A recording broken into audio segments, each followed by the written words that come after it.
edX began as a concept after the first MOOCs were originally invented out of Canada. The history is fairly well known about how could we make the world's best courses from MIT and Harvard accessible to anyone, anywhere, considering how few people actually are accepted when they apply to become full-time on-campus registered students, and how could we do it in a way that the world could afford to go do it. And so Anant Agarwal, MIT professor, who was at that meeting with the president of MIT at the time, offered an alternate to creating small MIT brick and mortar outposts around the world, and said, why don't we take this MOOC technology, make something that's scalable, do it online, and create the kind of experience that hasn't really been seen before. And at that point, they started to evaluate all of the various online learning platforms, and like many things that happened at MIT, decided they could build something better themselves than what existed out there at the time. And there were certain things that are fairly popular, Moodle, Blackboard. And to that end, we created the first course. It was a non-circuits and electronics course, and thought if we could get 5,000 enrollees, that we would have a business that would be worth pursuing and investing in. But within the first few days, we had about, I think, 70,000 people register, and within 2 weeks, 125 to 150,000 people. So clearly there was pent-up demand, and if it had the MIT and Harvard brands on it, it was going to draw a big audience. And so at that point, we decided a nonprofit should be created that could do the following: make the world's best courses from the world's top universities available, make this into a longitudinal big data research project so that we could understand how do adult online learners learn, and optimize the tool set to create guidelines and course creation resources that people could use fairly easily at the institutional level. And then thirdly, to make the whole product and project open source so that it could benefit from the acceleration of the development of the code base, because all of these great developers around the world want to be part of it, but also to avoid the conflict that comes up when a world leading university says this is the greatest thing ever, but only the top 200 institutions in the world can use it. Now anybody could take and use exactly what we build, and could do that forever. The upshot of that is now 10 years later that we've got about 40 million registered learners. We have 165 or so partners. We have 3,600 courses. The courses are still available both for free as audit track for those that just want to learn, and also as a paid ID verified certificate track, which is the culmination of an adventure in the creation of micro credentials. And over that time, one of the things that we wanted to propagate, and which has happened, is that the business community has determined that a micro credential, especially in the high growth areas where candidates are hard to find, is an exceptional and low cost way to identify talent that they would be willing to hire with or without a 4-year degree. So we fractured the idea that the only education worth having is a 4-year education or more, even though that's what the majority of our students, that come to edX actually have, but that we can create economic opportunity for anyone, anywhere that's interested in learning, and have gradually been able to also include employers both in their DEI efforts and their CSR efforts, that this is the best way to create the workforce for the 21st century by including a lot of people that have been left behind prior to now. So you now see online learning, and I think, I don't even know if we need to say MOOCs anymore, but I think if we say online learning at scale, provides an opportunity for people to access and learn where they would never have been able to before.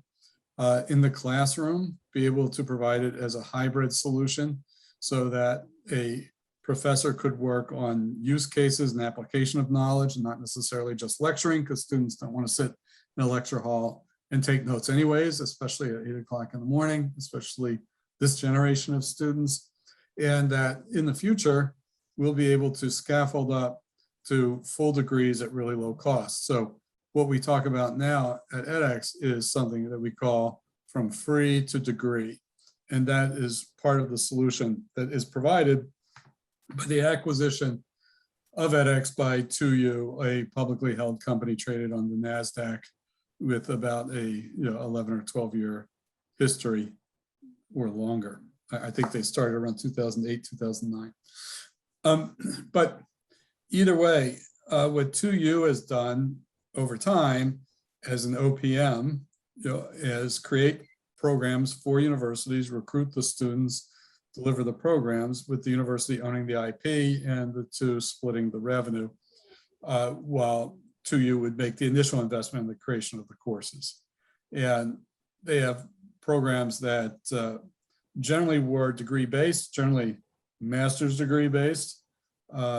They expanded with a couple of acquisitions, one into boot camps with the acquisition of Trilogy, and then the acquisition of Get Smarter, which put them into the short online course business, but I would call it executive education more than what we're doing with low cost, free, and free track MOOCs or massive online courses. So if you combine those offerings in terms of what they have, value in the marketplace is kind of determined by how many people are on your platform and how many drivers you have on that platform to go along with all the riders. And so having edX is a huge benefit, I think, to them, and should increase their value substantially, but it will also allow us to provide access to more courses from more schools, plus degree programs, plus executive ed for those that want it. So it expands our portfolio. But it also gives us something else that we didn't have and would never have had as a nonprofit, and that is a really large marketing budget to provide more identification that edX even exists to the world. The number one problem we have, even with 35 or 40 million learners, is that there's 7 billion people on this planet, and that means that we're only touching a few. We're certainly not touching everybody that could benefit from doing this, and where we may have had a couple $1 million to spend a year on marketing. 2U spends 250 million plus a year on marketing. So I think that that will really increase our profile. They've agreed with us from the mission alignment perspective of what we're doing. We are going to be a public benefit corporation as part of 2U. 2U may ultimately decide to do the same thing, but that means that they measure the mission as much as they measure the revenue in terms of success. And our mission stays the same in terms of providing access to all from these great partners. The money that edX receives from the transaction is all going to Harvard and MIT, who will put 100% of it into a new nonprofit, yet to be named, yet to be decided. But over the next year, we'll do a couple of things. One, determine through, I think, inquiry into the public in general, okay, which means open edX users, corporations, learners, I think schools and universities, what they should do with the nonprofit. And it will probably be build the next generation of online learning platforms, bring more AI tools to bear to help learners be persistent and have improved experiences when they're taking courses, improve the completion rates, and reach the audience that makes, there's the 70% of people with no college, no degree around the world that could benefit from this, but probably need a different type of experience overall in order to be intrigued enough to try it, and then identify employers that are willing to hire these folks. I think the final part of it is they will also be a grant-making institution, because $800 million is a lot of money, and it will throw off a good amount of interest every year.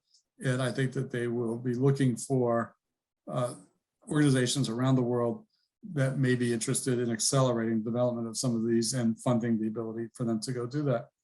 Also, they will own Open edX, and they will own MicroMasters and MicroBachelors trademarks. It was always our intent to have anyone in the world that wanted to follow the same criteria for what those terms mean to be able to offer courses under those trademarks. And now I think we'll be able to go do that. And that's a great, whether you're using edX or not. So edX and 2U will not own those, but we certainly can develop more and other stuff that will be proprietary.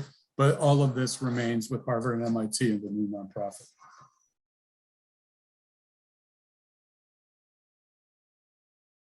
Not that I know of. I mean, a MOOC is a massive open online course. It's unlimited in size and scale in terms of the number of people that can take it.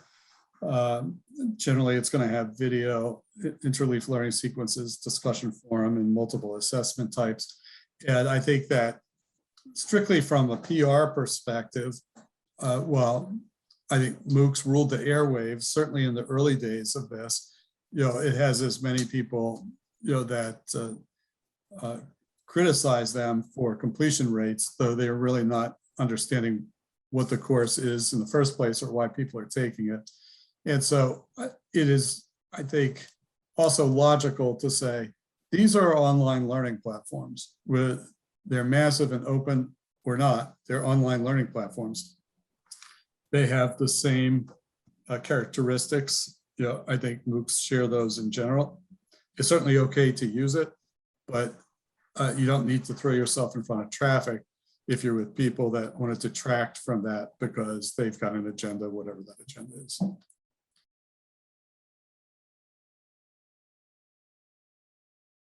Yeah, I think that's exactly right, Michael. I mean, here we are in the fourth industrial revolution fueled by technology, where technology changes very fast. You hear talks about robotics and AI replacing a lot of core economic jobs to the tune of, you know, maybe 50 or 60, 40 or 50% over the next, whatever, 10 years, probably happening faster than that. And so literally, there is no other solution outside of this that could get that job done cost effectively, time efficiently, and accessible to everyone, like putting these courses online and having them be an experience with interleaf learning sequences that pedagogically are going to really optimize for learner outcomes. You know, the edX platform was designed in conjunction with research from the McGovern Brain Research Institute here at MIT, continued to do more research on adult learning and how adults learn. Each generation is a little bit different because of the handheld devices, you know, that they were raised with and how they expect education to operate.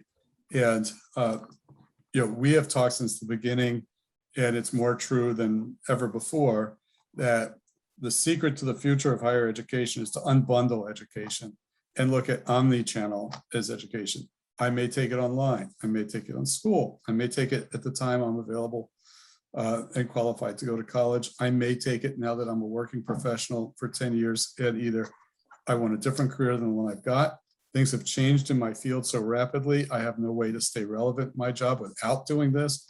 Or I should have gone to college, but life took me down a different trail. But now that I've got more experience, I know what I want to do. I would like to be able to pursue that, but to be able to do it in a really affordable way that's going to be able to fit my time, my schedule, my lifestyle, and I could take as long as I want. So we've developed these modular blocks as we unpack education that can stack to whatever result you want them to be. They could stack to a degree. They could stack towards a professional certificate. They could be a hybrid of stacks of various skills that would make you qualified for certain jobs and activities. And now, as a proof point of all that, Michael, I've had more calls over the last 6 months from CEOs of large corporations that have said, we used to specifically require people to have 4-year degrees. We are no longer doing that. These following jobs in high growth area for entry level and middle skilled workers could just as easily be done by somebody that has work experience, is a grown up, and has high value certificates from name universities that let us equal the playing field. And when we put them in jobs and we measure their performance against people we traditionally hired, we have found that we've got more candidates, we have a more diversified workforce, and that their cost value based on what we would have had to pay when we only recruited people that have 4 university degrees is reduced enough to make a difference on the bottom line. And those people are super happy to have this versus low paying, back-breaking, blue collar, gray collar, minimum wage jobs. So people are developing real futures, and we have areas where we have critical shortages in IT and CS and AI, and Internet of Things and cyber,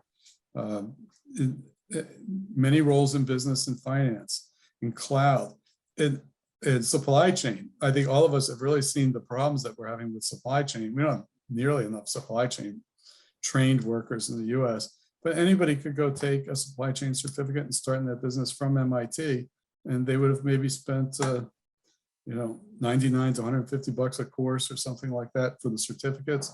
And there's employers that are standing by out there. They all call me, want to do the same thing. They want to mine learners with certificates in particular areas from edX in order to offer them jobs, internships, and interviews. And so while we don't do that today, I can certainly see a future where we help connect the learner and the employer on that last mile of their journey so that they can discover each other and then figure out whether it's a match. And they could be anywhere in the world. Now with everybody working from home, the idea that we're ever going back to 100% time in the office in order to have a job or career is completely out the window. Half the people don't want it. So probably we'll spend somewhere between 50 and 75% of the time in an office, maybe less. But think of how broad that new population of potential employees are that can do some of these jobs that require massive numbers of people, but there's not enough of them that are going to graduate from any university in order to fill that need. So why can't everybody do it? Why can't anybody from any walk of life have the economic opportunity?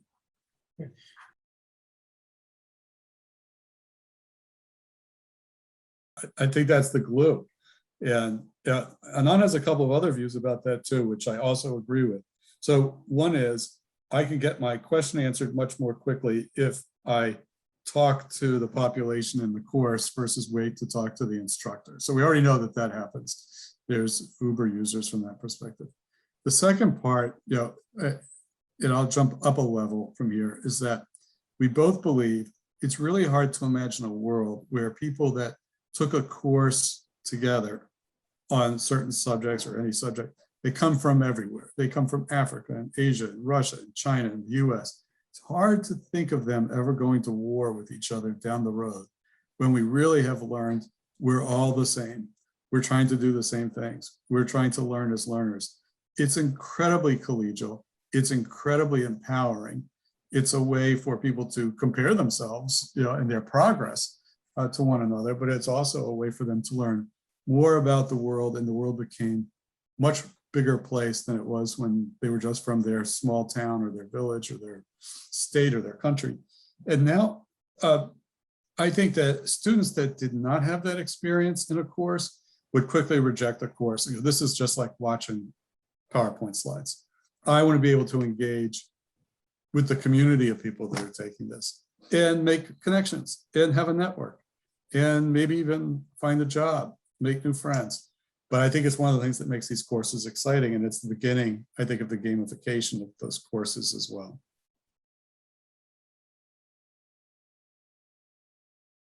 Right. Well, it's really coming to pass now with, because of COVID, every school and university was forced to come up with an online solution for teaching their students. What did they find?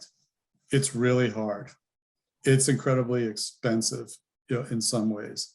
It's wearing on the staff if they haven't been professionally trained to go do this. And it can be really challenging for the learners.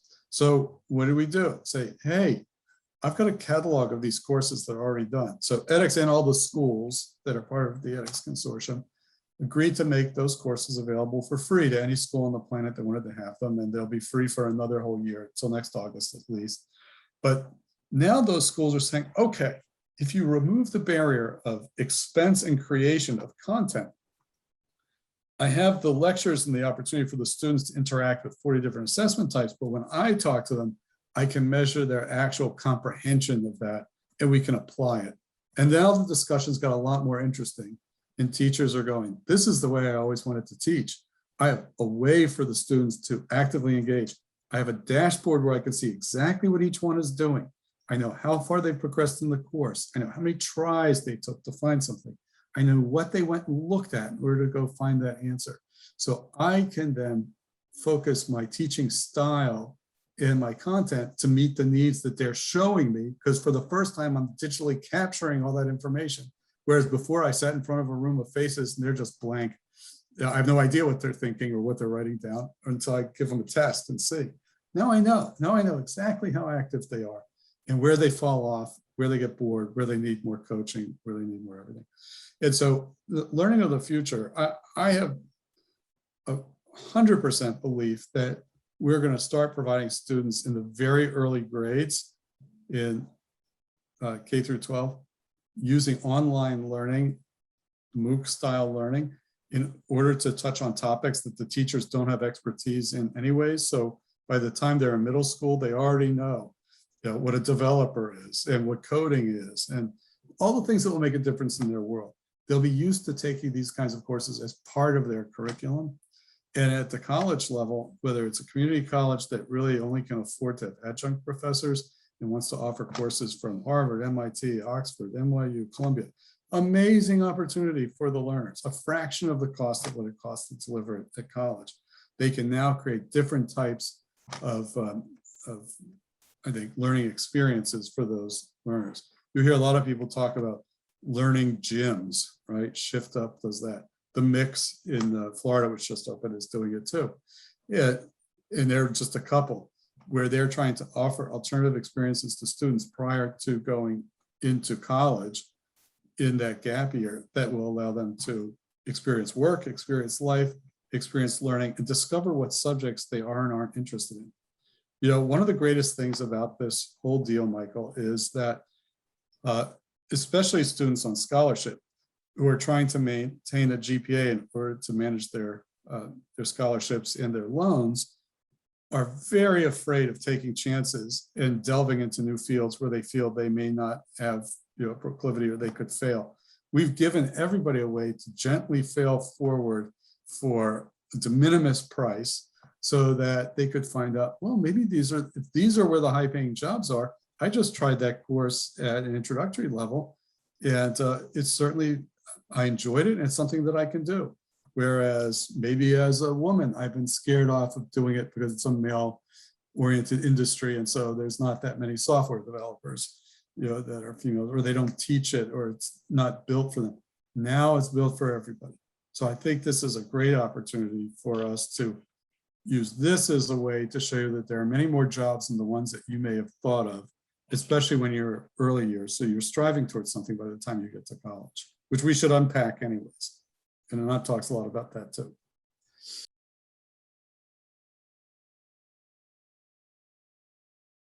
It is built in from the standpoint that, on an edX, for instance, on our platform, so, certainly others have it as well. There are unlimited number of labs and exercises and code graders and sandboxes. You can LTI into any one of them, plus they're already built into our platform too, where I can do more than teach you. I could give you a hands-on experience with that particular skill set that you're trying to develop. And in fact, just about every one of the tech partners on edX that provides courses, the IBMs, the Microsofts, the Googles, the Amazons, all have this where they go, I want to train people to do this, but you can't do it just with tests and exams, videos and coaching. I want them to go hands-on in the sandbox and actually write or develop the following things. Now, the cool thing about it is that we built it so it's all machine graded. So if you have 1 million people in your course, you can easily still run it and they can have the experiences. If you want to do something that's hand graded, you're going to cut the size of your crowd down to a fraction of that. But still, I think there are plenty of cases where schools charge a lot more money than $49 to $200 that edX charges, but they will hand grade and have you do projects and grade those too. I think it just informs part of the experience that students have. So there's the low cost way, which is our way. There's going to be the middling cost and the high cost, high touch ways to it. And depending on what you can afford, where you're located and who you are, you have a choice of what you want to do.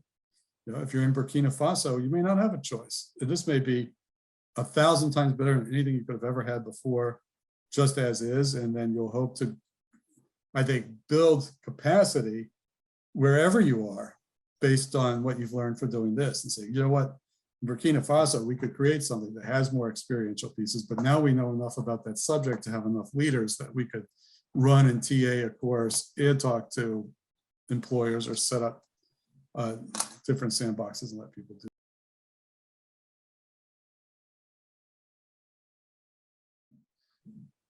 I think you have to tread very carefully there.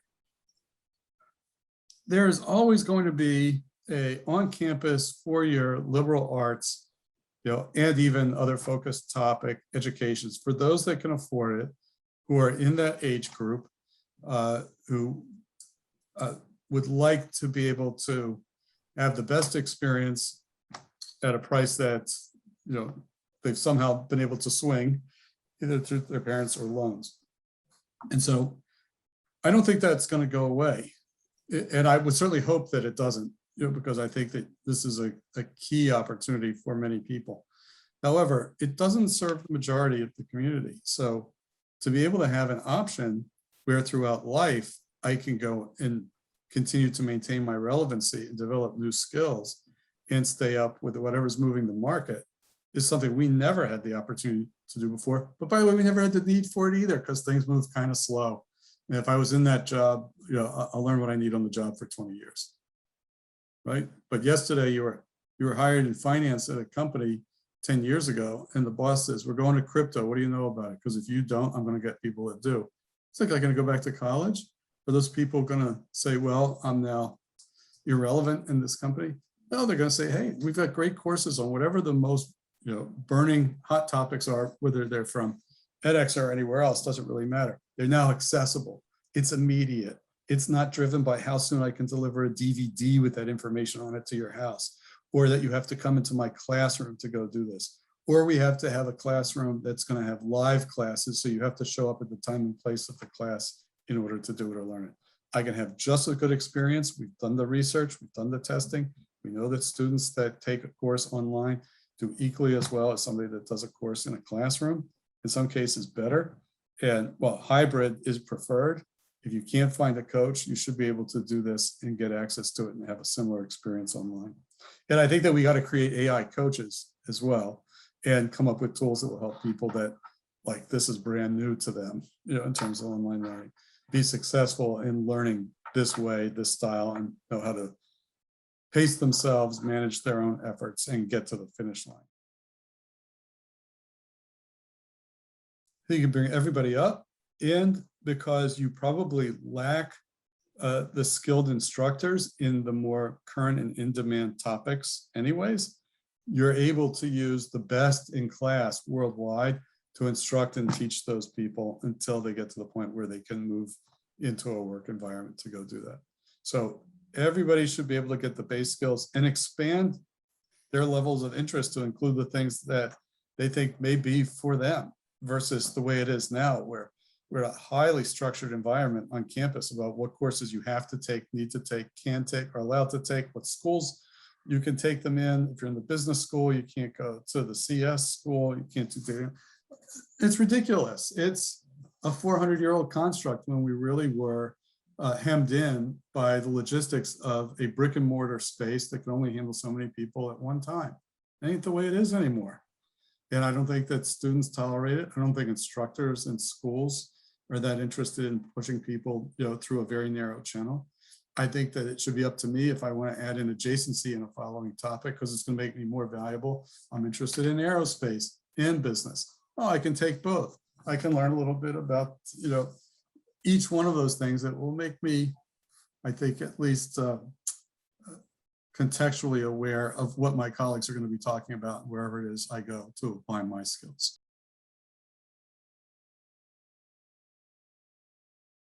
It's accelerated the change by, I got to believe, at least 10 years, if not 15 or 20 years.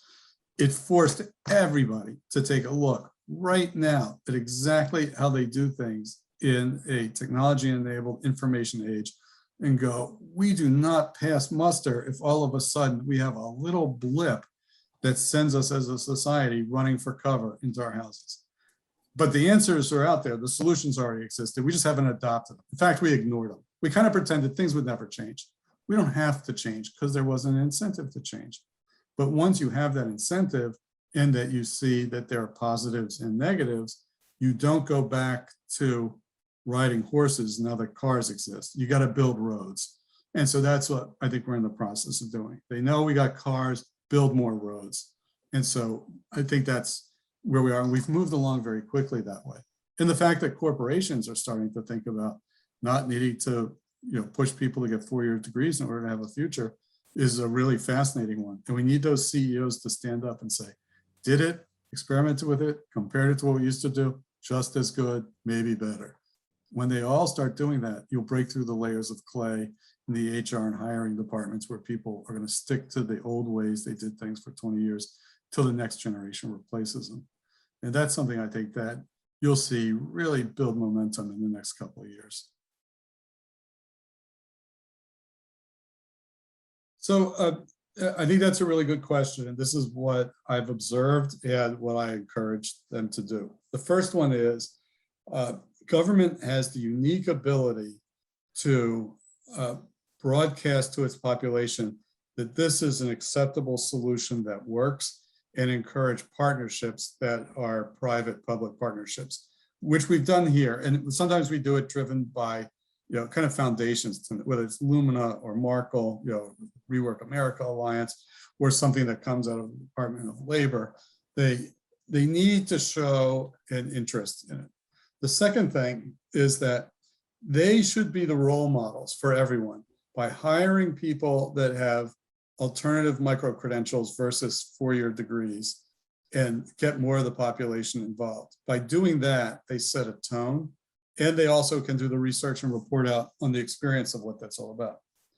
The next one is to subsidize learners in their population, which some of them are doing at a state level now. I'm already working in Michigan and Indiana, where the local government has said, we will pay for anybody to take a certificate in the following subjects because it will lead to a job. You have to be looking for a job in order to get the entitlement from the state in order to go do that.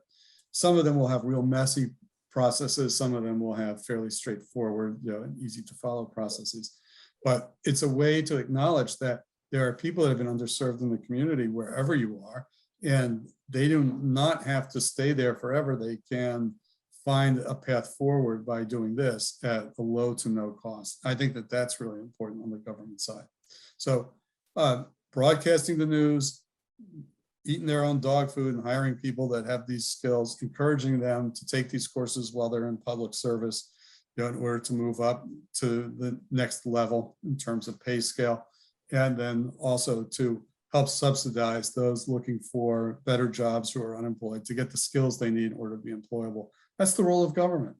And in a developing country especially, the people that are going to run that country are going to be working in government.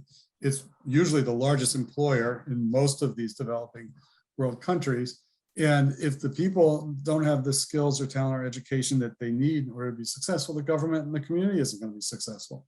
So the better trained the population is, not counting on public schools, in these far-flung places to all of a sudden rise to the bait, but by offering them access to these same solutions, we've got a great possible way forward for them to enable a government that's very nimble, much more educated, and able to do more and more quickly for their population. And we should see reflections of that. And I think the UN is and the UNDP is a huge advocate for doing the same thing.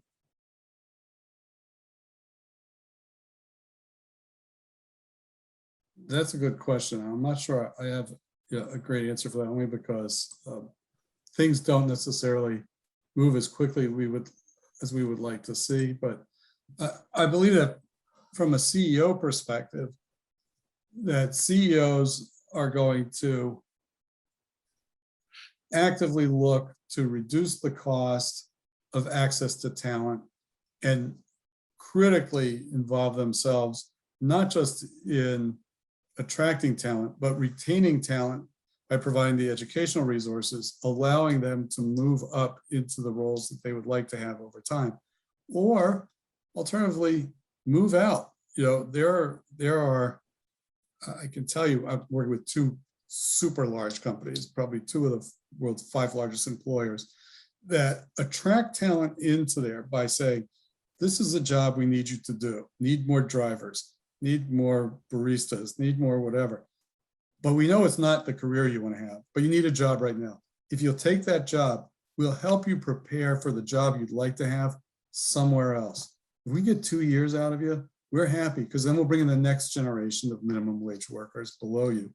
But you'll have picked up the skills that you need to go have the career that you want. And those skills are from micro-credential courses that edX has and others have. They're not talking about sending them to university.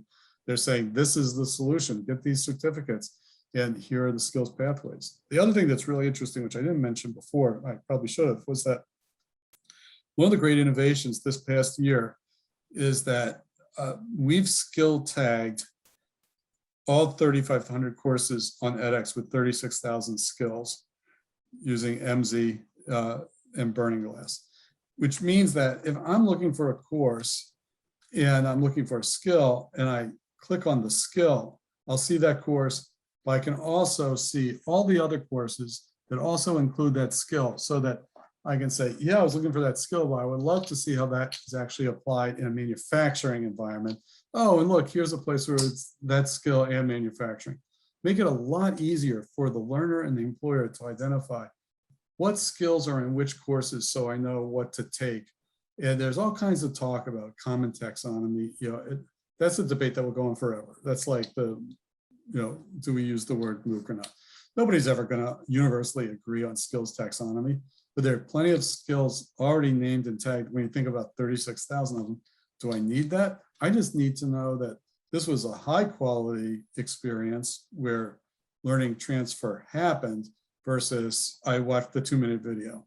Okay, and so I'm able to sort that, I think, with what's coming and what's here now in terms of skills, and create skill learning pathways that provide you access to the same type of job, career experience you'd like to have.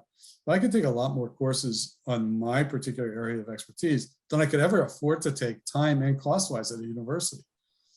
I could take 20 courses in a snap in 3 years, okay, in a particular subject area, where in order to graduate from university, maybe I had to take 2 or 3. Seems to me we could deliver deeper levels of expertise just by giving people the option of saying, jump around. If this isn't, and that's when we talk about MOOC completions, Michael, while I can get a little passionate with people about discussing completion rates, it's not necessarily the reason the learner decided to take that course in the first place. They may just want to know enough about it to see if they're interested, or to just see the section that has to do with something that they're interested in. They don't need a credential degree. They're stockpiling knowledge. Cool, that's fine. And in that, we'll talk a lot about the people that, what do we say about people that completed 2 years of their undergrad education and then quit? What do we call them? Dropouts. Couldn't be more negative. Instead, if you were to think about gamification, we should be recognizing every accomplishment that learner had while they were on that journey for the time that they were on it. They should be stacking a series of credentials.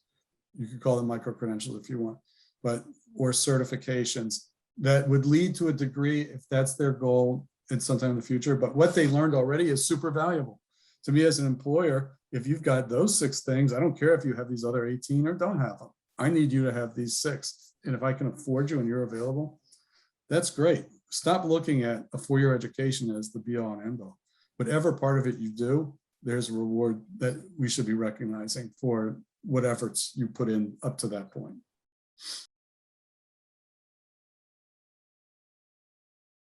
One of the things that happened in MOOC 1.0 is that employers said, we want people to have these technical skills. And that went on for about 4 years. MOOC 2.0, the employers came back and said, you know what, they've got the technical skills. They don't know anything about working with people, communicating, creative thinking, design thinking, communications.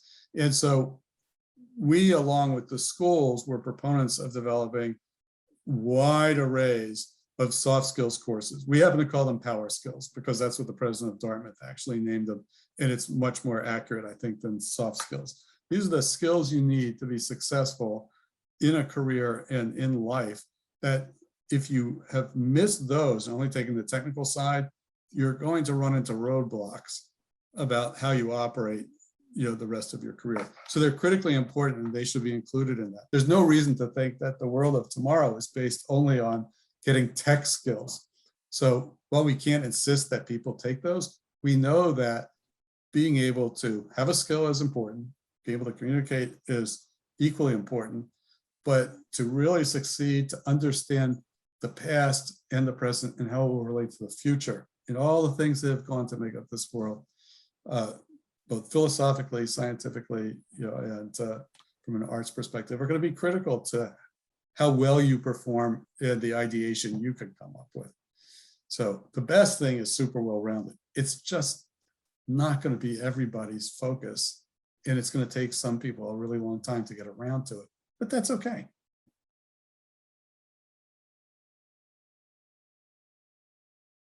I think as we move through time here and the tools become more advanced, we can do what you're really talking about, which is adaptive learning, right? Based on my learning style, how does this course present itself? How does it unravel?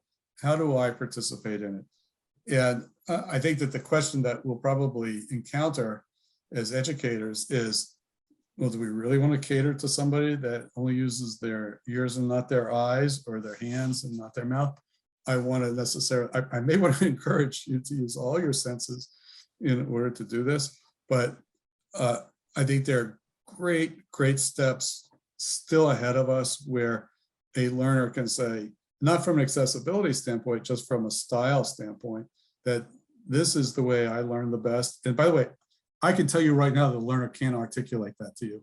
They don't know, okay? But their experience in front of a course should tell the machinery in the course that this person should be presented this information in the following way, because they're going to do much better. It's going to suit their style. And I think that we need to understand that not everybody's the same. Right now, we require everybody to put in the work. Eventually, I think it will get a little easier. So I think it's the future. I don't think it's today. Maybe it's 20 years from now, but I think you'll see small steps along the way in that regard.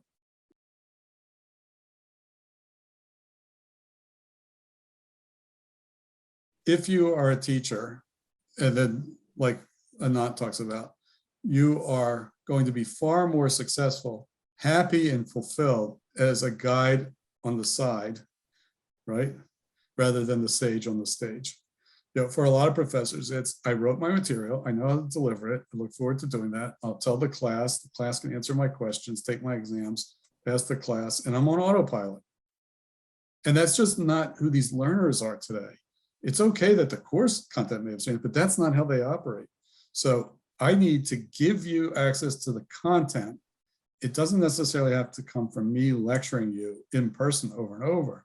But when we get together, this is what the professor of the future needs to do. I want to work with you on how to apply that knowledge.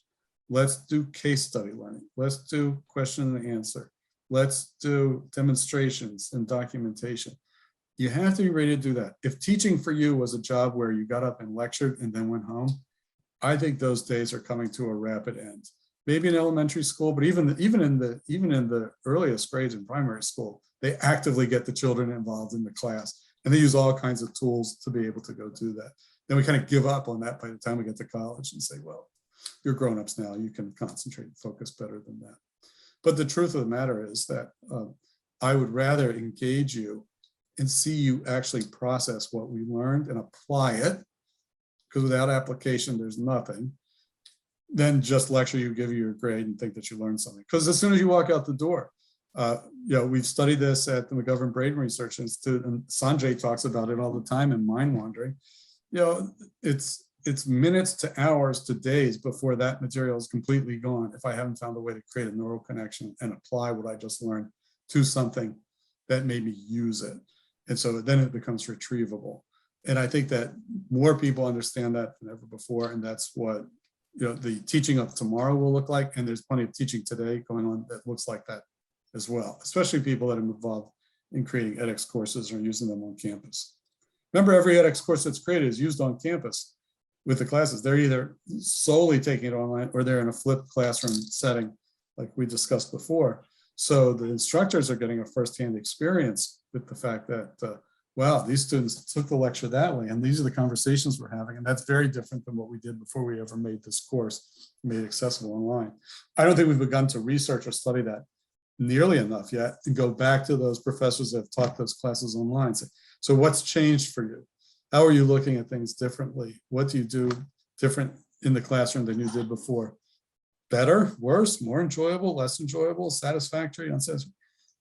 All that stuff is still out there. And, you know, some people are writing, doing a little, but not nearly enough. That's going to be the fascinating stuff, I think.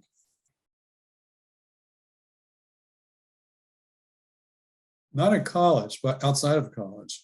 I think, you know, skills-based let's unpack what skills-based education is.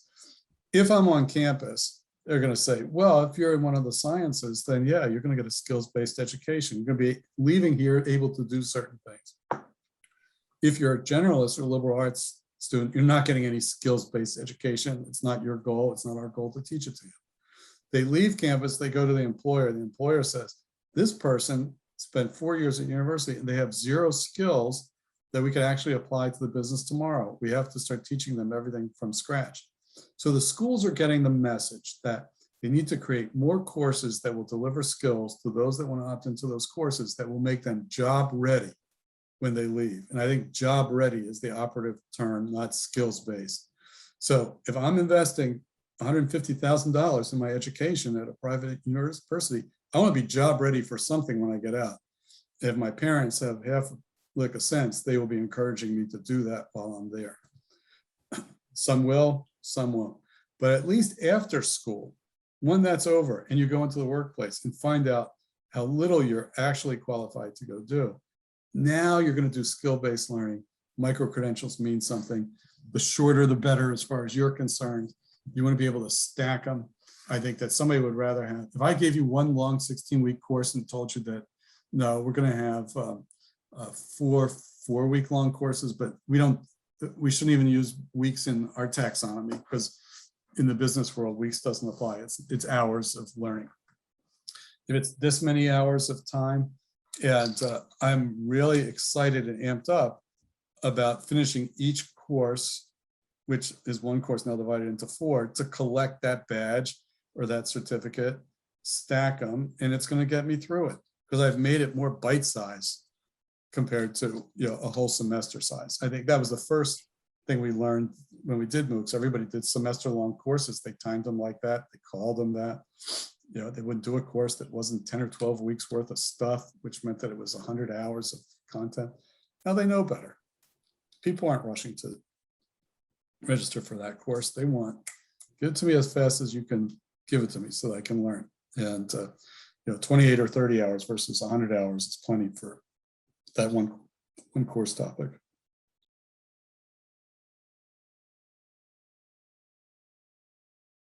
Yeah, we're creating a connection between them now. And I think that a lot of them are doing it proactively on a local basis, where we will bring a consortium of, you know, world's leading schools together with employers to say, here's the skills they're trying to develop. That's why we use Burning Glass and MZ to say, here are where the job opportunities are. This is what the employer would like a curriculum to show or teach. And then it's up to you about whether you feel like you can match that. In some cases, we've had corporations give us 7 figures a few times over to go to a school like MIT and say, I need a course on additive manufacturing, but focus it on aerospace. And what the corporation does for the school is says, I'll give you the data and I'll give you the use cases, because these are the 2 things that you guys don't have that are the most challenging as professors. Now you can create, the course topic expert, but you can apply that data from my industry and create, you know, kind of case study examples using my industry. And now I've got something, if people take that and they come to my business, I know that they know what they need to know in order to be useful right out of the gate with that. So we're creating as many of those marriages as we can, and there's still a long way to go. Universities are just starting to get to the point where they're open to hearing what employers want. And you know, as somebody that teaches at Phoenix, that probably goes on where they have corporate relationships and say, look, you guys have a lot of people you can put into these courses here. Tell me what it is they got to learn, and I'll try to create a course that, you know, checks all those boxes.